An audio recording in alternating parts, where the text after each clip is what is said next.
Hi, guys. Thank you for joining me for Testimony Tuesday. I'm just going to briefly tell you when I was 29 years old, my life fell apart. I've been in addiction already at that point for 10 years on and off. And it escalated when I coincided a miscarriage, a house fire, a toxic relationship, an ovarian surgery, subsequent losing my housing. And my ex wanted me to get an abortion. I ended up losing the child. He was happy about it.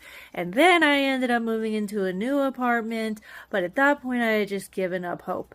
And before I knew it, I was on cocaine again. I'm drinking, I'm smoking weed, smoking cigarettes. And before I know it, I'm on heroin because turns out that my baby daddy had been using behind my back for 2 to 3 months.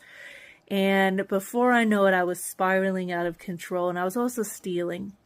And things escalated until this is like 7, 8 years ago, by the way. Escalated to the point where I was desperate for hope. I believed in God my whole life, but I didn't understand.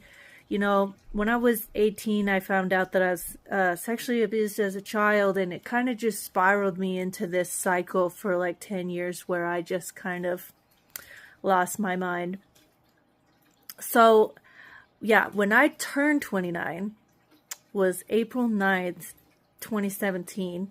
That was the day that I decided I'm done with this. I don't want to live this way.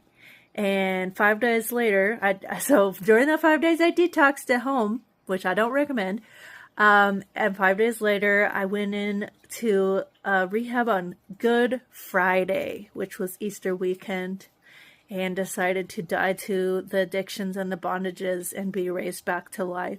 And I'm gonna tell you, it's not easy. I'm over 8 years clean now. I'm gonna tell you, it's hard. And it's a daily battle, daily choices. But I will tell you, it is worth it.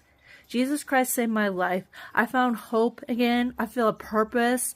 I feel like, and I never went back to hard drugs, y'all. So all of those people saying that people don't get out, I got out.